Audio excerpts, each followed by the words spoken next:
Welcome back. We're glad that you're still with us, and we have a treat coming up for us.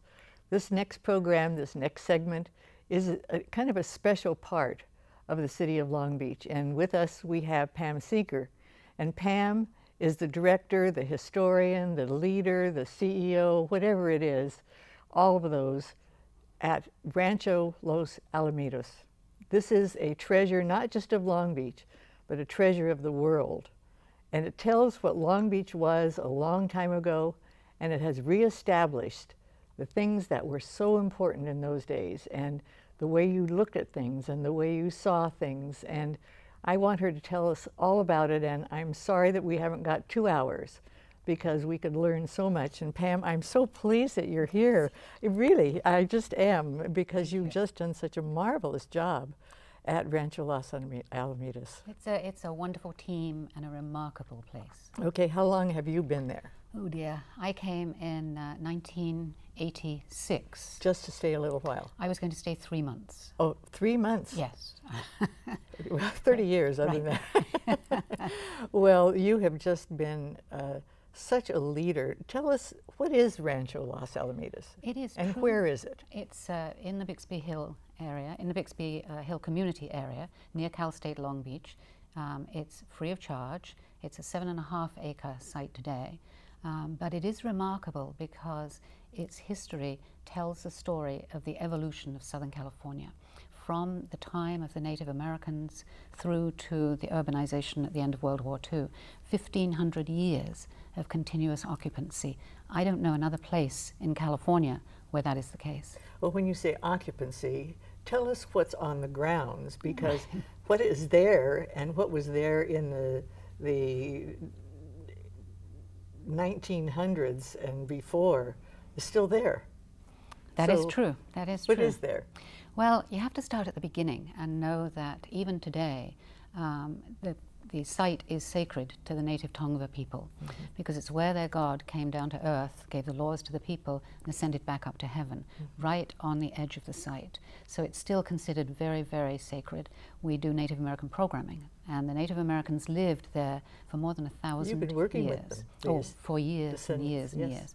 And they lived there for more than 1,000 years until the Spanish took over, and the rancho then, 300,000 acres of land were given to one family, supposedly to look after it until the Native Americans were sufficiently acculturated, the land could be given back. But of course that never happened. So at that point, around 1800, 1804, the main ranch house for this 300,000 acre plot was near Whittier. So you had to keep a certain amount of cattle. That was part of your land grant requirement. And so they built the adobe at Rancho Los Alamitos as a shelter for the vaqueros, so they could ride out and look after the herds and stay overnight if they needed to. And one has to remember that there were no trees, there were no fences. So the adobe is built so they could put their horses in one side and sleep and live in the other side. And when you talked about the land, I mean, it went as far as Wilmington, Oh, past yes. Wilmington, as far north Right, as what? between the Los Angeles River and the Santa Ana River. So it was enormous, and from the ocean to the foothills. And tell us about the ranch home that's on it that's so exquisite. The which? The home. The home. So we have a most remarkable building. It dates, has a construction history that goes from 1800, 1804 through to 1933. And so when you walk around and look at the various additions, you can see the changes in architectural styles, you can see the changes in even sizes of wood. You can no longer buy planks of wood of the size that were available in the 1850s and 1860s. And one has to remember at that point, everything came by boat because there was no transportation. And the family? And the family, the first family was the Nieto family. We're still in touch with their descendants, which is quite remarkable. So that's been very, very good. And then Governor Figueroa lived there, the governor of Mexico lived at the rancho. And then Abel Stearns purchased it, and he was one of the signers of the California Constitution, and at that point, the richest man in Southern California. And then the Bixby family, who came and from 1887 through until they gave it to the city in 1968. That's amazing. So that's just amazing. It just tells the whole story. The landscape has national stature because the gardens were mostly designed by the Olmsted firm. And of course, Frederick Law Olmsted is the grandfather of landscape architecture in the United States, and his firm designed most of the gardens. So all the papers are at the Library of Congress and the National Olmsted Archive. So we have to be very careful about how we restore the gardens. Oh, yes. We have the ranch house, the gardens, and then remarkably, we have what we just finished restoring, which is the working ranch area. And we keep livestock, which is very rare. I love that. Heavy horses and sheep and goats, chickens, ducks, rabbits. We really feel that in an urban environment, very few children have been close to a large animal. And I've been there when the children are there. They're just thrilled to see the horses. Right. And the chickens even. It's an active part of the teaching program. Most people today, certainly in the last 30 or 40 years, have no sense of how food gets to their plate. And what used to be only certain foods at times of year, now it's anything you want from all over the world whenever you want it.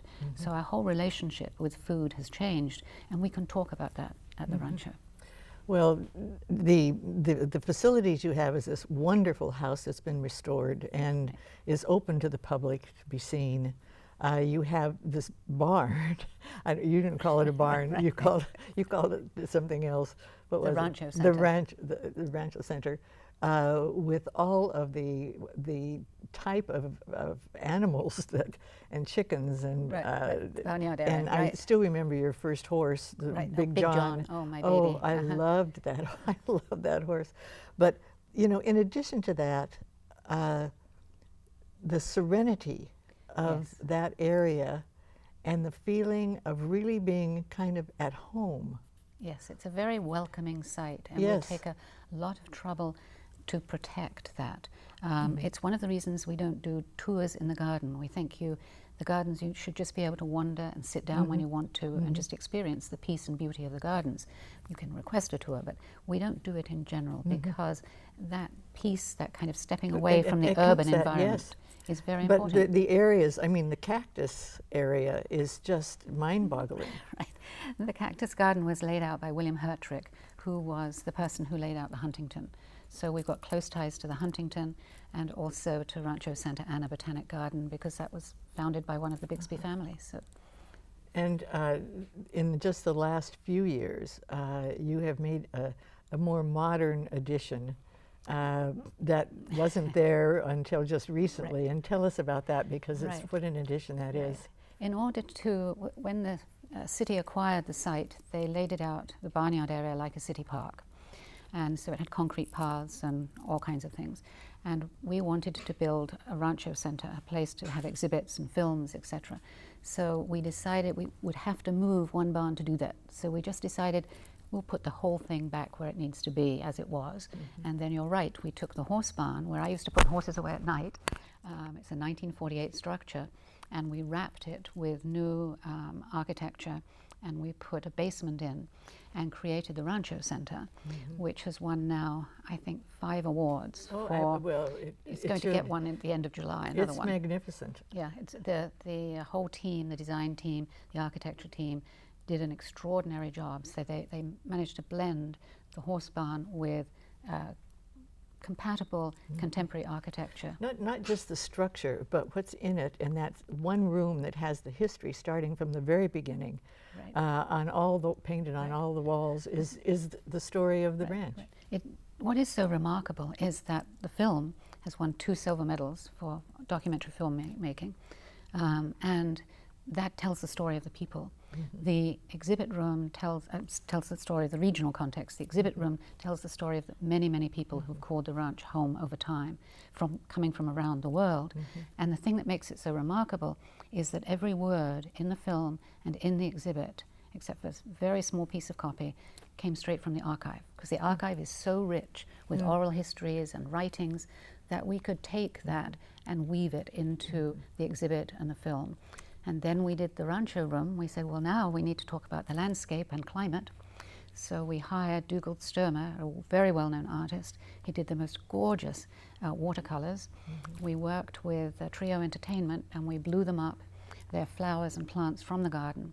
And we blew them up, and it's 1 sheet of canvas per wall.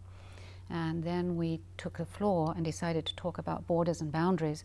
So we painted the map on the floor. Oh, I know. That shows the 300,000 Oh. acres, together with modern freeways and landmarks, so that people get a sense of size and scale.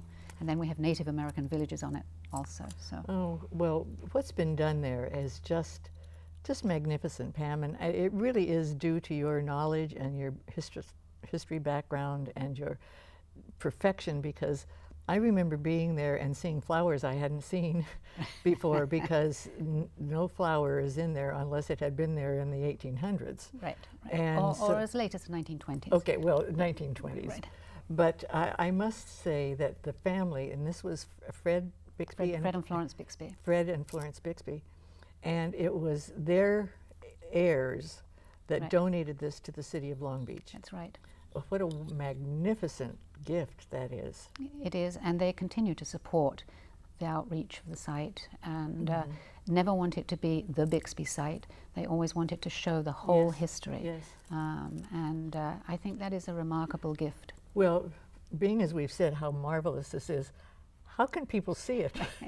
It's open to the public, but tell us about that. It's open to the public, free of charge, Wednesday through Sunday from 1 till 5, and there are tours every half an hour. The last tour is at 4, and you can come and just do whatever you wish in terms of just visit the Rancho Center.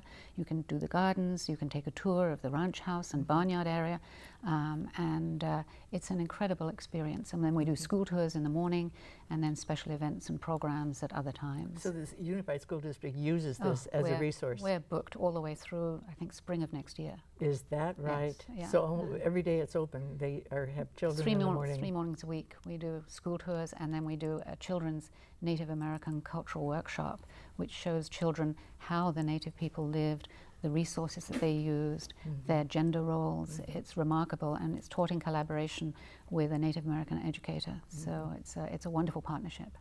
Well, it's just been marvelous. The experiences I've had there, that I just marvel.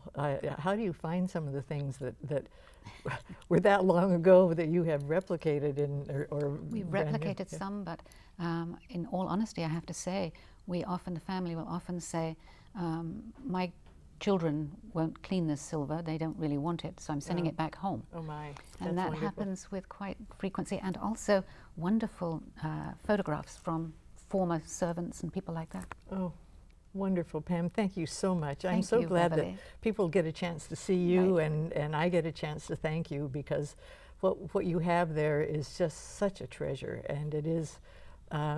It seems like every week there is some award that is given either for the gardens or the family or the home or the new facility. So thank you so very much for being here. Absolutely. I've loved it. Thank you. Thank you so much. Thank you.